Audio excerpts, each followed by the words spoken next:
Shalom. This week we have a pretty short Torah portion. It's just one chapter, Deuteronomy chapter 31, and the portion is called Va Yalekh. And Moshe is continuing to speak to the children of Israel and essentially give them his final parting words before he dies.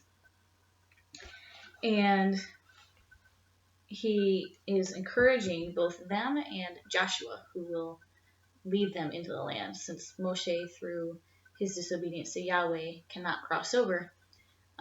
Joshua will be the one to lead them across. And in chapter 31, verse 6, I'll just read it. It says, "Be strong and resolute. Be not in fear or in dread of them." Them being the people who live in the land. "For Yahweh your Elohim himself marches with you. He will not fail you or forsake you." And just reading those words in English at face value, they're pretty amazing, pretty encouraging. God is with us. He marches before us. He's not going to fail us or forsake us. But I think in English, the common understanding of that phrase, if someone doesn't fail you, it means they don't let you down. They do exactly what you expected. And if you look at the Hebrew word, you can get a much deeper meaning out of it than just simply that. Not that it isn't that. Of course it is that, but it's a bit more. And the Hebrew word there that has been translated as fail in the English is rafa. And some of the meanings or translations of this word are sink, relax, let drop, be disheartened. So it's not just that he's going to do what he says, but he will prevent us from sinking down into disheartenment, essentially. And the word forsake in Hebrew is azav, which means leave, depart from, abandon, or neglect. So he's going to hold us up, or he'll hold up the children of Israel and bring them into the land that he promised to their fathers. And that's a phrase that continually comes up, that I promised on oath to your fathers. It doesn't really say that he's promising it to them. That does come up later in this portion, but the phrase that is really used a lot is promised on oath to your fathers. And whenever the prophets pray, they've always asked, remember the covenant you made with Abraham, Isaac, and Jacob. And what we see later in this portion is actually some pretty harsh words against Israel. He's telling Moses that even now, before they cross to the land, they're devising evil things in their heart. They're going to leave me, they're going to forsake me, they're going to serve alien gods. They're not going to follow this teaching that you're writing down for them and giving to them now before you leave, which is actually pretty heartbreaking, if you ask me. When talking to Joshua and kind of building him up, preparing him for leading this people, this how does he put it? Stiff-necked people into the promised land, he says this. This is verse 8. Yahweh himself will go before you. He will be with you. He will not fail you or forsake you. So we see the same phrase that he said to Israel. And then it says, fear not and be not dismayed. And so this word fear is interesting. Because it doesn't just mean don't be afraid. Don't be afraid of what? Of dying, of failing, of whatever. It could be anything that we could be afraid of. The Hebrew word is yara. It means fear, be afraid, be dreadful. But it also has been translated in the opposite way as well. Stand in awe of, or reverence, or godly fear. Now certainly he's not telling the people of Israel not to be in godly fear of him. But maybe what he's saying is don't stand in reverence of the people that are currently occupying the land or have a godly fear of them, because they are nothing. He is the one true God, and he's the one who has all the power and all the strength, and he's going before them. So there's no need for them to look at those people, kind of like the spies did. And they saw that they were a large people, and they had fortified cities, and they just gave them more credit than what was due. They didn't trust that Yahweh could could win against them. They just saw a big army and that was it. And so I think that not only is Yahweh saying, don't be afraid, like don't have the feeling of fear, but he's also saying, don't give the people of the land more credit than is due, because I will rout them out before you. You may not have the power, but I do, and I'm going with you. Now, verse 12 through 13, there is a phrase that's mentioned a couple times that I think is really interesting and important for us today.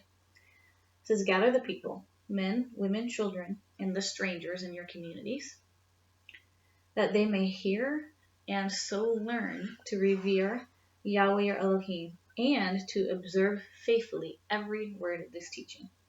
Their children too, who have not had the experience. In other words, they didn't see the miracles in Egypt, or they haven't been in the wilderness for very long because they're young and they probably won't even remember when they grow up, shall hear and learn to revere Yahweh your Elohim as long as they live in the land. So hearing the word leads to reverence of Yahweh.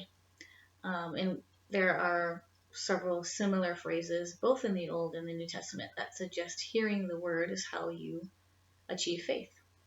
And it's very interesting that people had the word read to them. They weren't reading it themselves.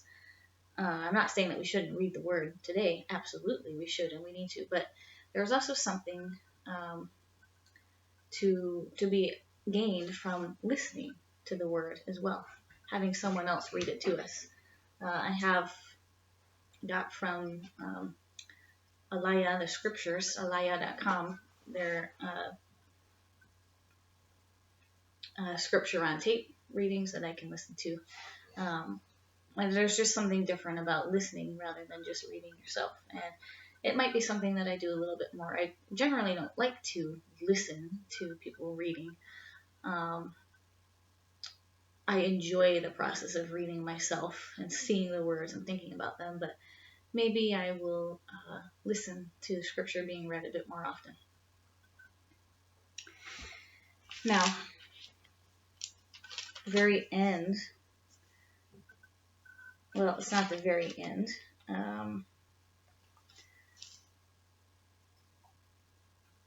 Verse 3. Here we go. The beginning. Definitely not the end. I thought I missed something. It says verse 3 in my notes, and I was like, it can't be at the beginning, but it was. Now, verse 3 says, Yahweh your Elohim himself will cross over before you, and he himself will wipe out the nations from your path, and you shall dispossess them. Then it says, Joshua is the one who shall cross before you, as Yahweh has spoken. So in this verse, we see that both Yahweh and Joshua cross before the children of Israel. They go ahead. Now, the meaning of Joshua's name is Yahweh is salvation. We know that's the same name as Yeshua, our Messiah, in Hebrew. And what can we learn from this? Well, Yahweh and his salvation go before us. Not just as we're crossing into the land of Israel. I mean, at the end of days, we will inherit the land, the new heaven, the new earth, the new Israel. But I think the order is really important too. And it's the fact that it's the salvation that gains us entrance there. First we're saved, then we enter the land. And I think this also highlights the place of Torah. A lot of Christians, or even non-believers, misunderstand and think that people who follow Torah do so to be saved. But Torah was never meant to save you. Torah was meant to show you how to live a life separate unto Yahweh so that you could be blessed and continue to receive the blessing and the promise, which was the land. So, if we want to live as citizens in his kingdom, then the Torah tells us how. But we're saved first. And because of the gift of Yeshua, we have the Spirit, which enables us to keep the Torah so that we can remain citizens in his kingdom. And so I think this is just a really nice spiritual lesson and highlights the order and the purpose of both salvation as well as justification and gaining the blessing and living a righteous life. We aren't made righteous by Torah per se. We're made righteous by Yeshua because it's only through him that we can actually keep the Torah. Our flesh can't do it. But the Torah are the guidelines for living righteously. And if we live outside of it, we certainly are not righteous. And if we're not righteous, we can't be citizens in his kingdom. But salvation is a different issue. So, short Torah portion, but got a lot of good nuggets out of it. And we're coming very close now to Sukkot, the fall feast. Rosh Hashanah is a week from today, the Jewish New Year. So I know it can be hard in these current times with everything that's going on, but this is supposed to be a joyful season. So I hope that everybody can find joy this fall. I think the feast days are going to be a wonderful salve to our soul. So let's focus on our Creator and his promises and trust that he knows what he's doing and he's preparing something great for us. And we just need to wait patiently and have faith and trust in him that he will follow through on his promises, because he always has and he always will. Shabbat Shalom.